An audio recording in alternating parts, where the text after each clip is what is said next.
자, 이번 시간에는 제주의 스타트업, 지역의 스타트업에서 알아보는 시간을 가지도록 하겠습니다. 제주의 스타트업은요, 제주를 기반으로 지역, 기술, 서비스, 혁신 비즈니스를 추구하고 실현하는 창업 기업이라고 얘기를 하는데요. 그럼 지역 스타트업은 각각의 지역을 기반으로 하는 해당 비즈니스 창업 기업이겠죠. 여기 밑에 보시면 제주를 기반으로 함은 본사, 지사, 지점이 1개 이상인 사업장에 해당이 된다고 하고요. 역시 지역인 경우에도 마찬가지로 그 해당 지역에 본사, 지사, 지점이 1개 이상 있는 기업이겠죠. 혁신 비즈니스는 전례 없는 서비스나 제품 또는 유용한 지식의 생산 공유, 신기술 도입 개발, 상용화 이런 것 등의 혁신 가치를 도모하는 사업 모델을 가지고 있는가가 혁신 비즈니스에 속하게 됩니다. 그러니까 지역에 기반을 두고 있는 스타트업, 이 스타트업은요, 이 지방 소멸 위기에서 밑에 뉴스 기사 보시면 30년 후 전국 228개 시군구 중에 46%가 사라진다고 하죠. 이게 진짜일지 아닐지는 가봐야 알 수 있는 거지만 적어도 그런 방향성으로 가고 있다는 것은 알 수가 있습니다. 그런데 스타트업은 지역 균형 발전에 굉장히 큰 역할을 하고 있다고 생각을 합니다. 특히 지역 일자리 창출에서요. 제가 제주에서 스타트업을 하면서 가장 좋았던 점 3개는요. 집값. 서울에서는 전세로 살 수밖에 없는 집값을 가지고 여기는 집을 살 수 있습니다. 그리고 출퇴근. 서울에서는 출퇴근 시간이 1시간 이상 걸리죠. 출근에 1시간, 퇴근에 1시간, 미니멈 1시간이 그 정도이고요. 제주에서는 회사까지 15분, 저희 직원들 평균을 내도 20분이 넘지 않아요. 이게 생각보다 많은 어드밴테이지가 있다고 생각을 합니다. 그리고 삶의 밀도, 물론 업무의 밀도도 굉장히 높아지지만요. 가족과의 저녁 식사, 천혜의 자연 환경을 보면서 차 한 잔을 마실 수 있는 여유, 이런 것들이 어느 정도 보장이 된다는 거죠. 돈을 더 많이 벌어서가 아니에요. 지출되는 항목이 줄어들고 특히 불필요한 시간들, 앞서 말한 출퇴근 시간의 단축이 가장 크죠.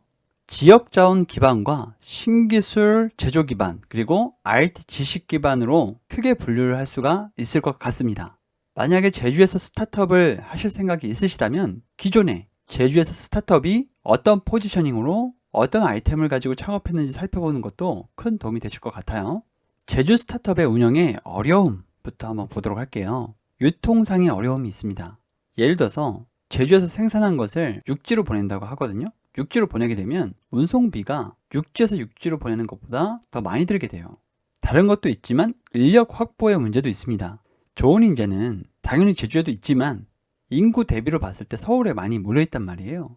그래서 소프트웨어 개발이나 디자이너, 연구 등 전문 인력을 구하기가 굉장히 어렵습니다. 도의 입장에서 제조업이 없는 제주도의 신성장 동력을 스타트업을 한 축으로 보고 있고요. 스타트업 입장에서는 제주도가 국내 최대 관광지일 뿐만 아니라 서비스 검증 확산이 용이한 곳이기도 하고요. 노비자이기 때문에 외국인 대상으로 하는 어떤 비즈니스의 경우에는 이점을 받을 수도 있습니다. 또 하나 예를 들자면 지금 카카오 본사가 제주에 있잖아요. 제주 빅데이터 허브의 위치별 인기도, 이걸 카카오에서 제공하고 있는데요. 여러분들이 쓰시는 카카오톡, 그 정보를 가지고 예를 들어서 함덕 해수욕장에 남자가 많이 가는지 여자가 많이 가는지 어느 시간대에 인기가 높은지를 전국에서 유일하게 제주도에만 제공을 하고 있습니다. 이런 것을 가지고 서비스를 만들고 또 로컬에서 성공한 아이템을 가지고 전국으로 확산할 수도 있어요. 자, 이렇게 제주에서만 제공하는 것들 또는 제주에서만 한정적으로 해보고 서비스를 검증하고 전국으로 뻗어나갈 수 있는 서비스를 만들기가 용이하다는 거죠. 그래서 스타트업 비치, 스타트업들이 몰려오는 곳, 그리고 글로벌 테스트베드, 그리고 기술 기반의 기업들이 몰려드는 실리콘 비치와 같은 곳이 충분히 될 수 있을 거라고 저는 생각하고 있습니다. 자, 제주 스타트업에 어려움이 있었으니까요. 당연히 도움이 되는 것도 있겠죠. 청정 환경의 섬, 평화의 섬의 이미지. 저희 제주 코딩 베이스 캠프도 1년에 5번에서 6번 정도의 캠프를 하게 되는데요. 제주 청정 환경의 섬의 이미지를 저희가 어드밴테이지로 얻고 갔다고 생각을 합니다. 그리고 4차 산업혁명의 어떤 대응 정책, 특히 제주도 같은 경우에는 미래전략국장님께서 다음 출신이셨어요. 개방형 공무원으로 들어가셨다가 얼마 전에 나오셨는데요. 스타트업에게 열려있는 대응 정책들, 특히 IT 쪽에요. 그런 것들에 대한 기조의 도움을 많이 받았다고 생각을 합니다. 그리고 풍부한 천연 자원. 자, 넘어가 볼게요. 사업 환경으로서 제주의 장점이라고 보면 제주의 환경과 라이프 스타일을 향유할 수 있음이라고 되어 있는데요. 이게 50%에 달합니다. 다음이 제주로 내려온 이유이기도 하죠. 그리고 사업 테스트 베드로서의 가능성이 있음이 27.7%예요. 그리고 지역 문제를 해결하고 가치적 기여를 하기에도 서울보다는 제주가 용이하다는 거죠. 그리고 한 가지 더, 스타트업을 장려하는 문화, 네트워크가 활발함이 17.9%입니다. 대표님들끼리도 두세 번만 건너면 다 만날 수 있고 얘기를 나눌 수 있거든요. 그럼 밀도 있는 네트워킹이 되기 때문에 사업 환경으로서의 이것도 장점이 크게 될 수 있을 거라고 생각을 하고요. 앞에서 말씀드린 것처럼 이렇게 여러 개의 기관들도 서로 협력해서 하고 있습니다. 예를 들어서 저희가 연간 한 번씩 하는 제주 스타트업 믹스라는 행사가 있는데요. 여기 있는 기관 대부분이 참여를 같이 하고 있어요. 그런데 어느 지자체에 있는 모든 기관들이 협력해서 어떤 행사를 하나요?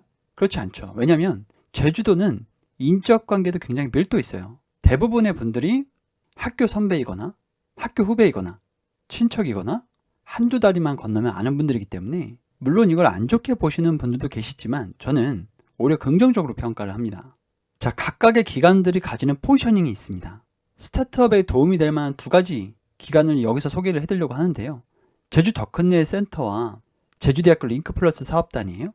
물론 다른 기관들도 굉장히 열심히 해주시고 계시지만 이 제주 더큰일 센터 같은 경우에는 보육된 청년들이 기업을 오게 되면 월급을 제주 더큰일 센터에서 줘요.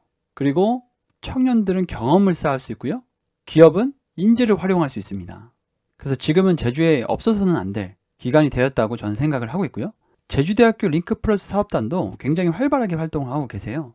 물론 기업 지원도 하고 계시지만 청년들 같은 경우에 제주대학교에서 기업으로 실습을 나오게 되면 학점과 실습 비용이 나와요.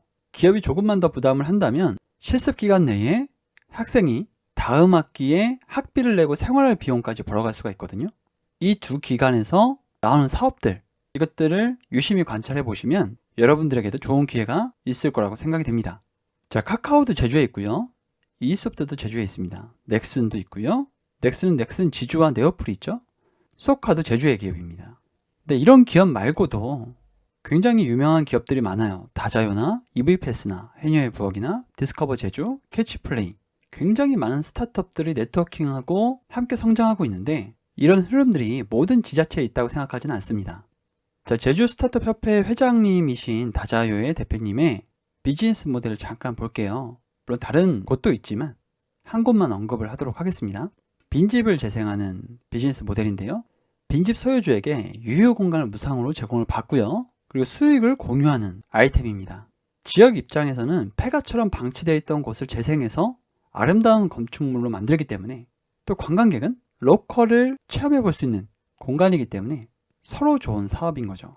자, 이런 공간이 하나가 아니라 다자요 대표님께서는 수십 개를 운영을 하고 있습니다. 얼마 전에 규제가 풀렸어요. 자, 에어비앤비는 외국 기업이었기 때문에 불법은 아니었지만 이 다자요는 제재에 걸렸습니다. 그래서 대표님께서 한 2, 3년을 버티셨죠. 그리고 얼마 전에 제재가 풀렸습니다. 이 제재가 풀린 스토리도 대표님 혼자 노력하셔서 제재가 풀린 것이 아니라 많은 분들이 도와주셨어요. 저는 옆에서 그것을 보면서 물론 힘들지만 그 지역의 기조가 어떠한가, 이것이 굉장히 중요함을 느꼈습니다. 자, 제주의 스타트업에 대해서는 여기까지 하고요. 다음 시간에는 좀 더 현실적인 로우 데이터를 가지고 정리를 해드리는 시간을 가지도록 하겠습니다. 감사합니다.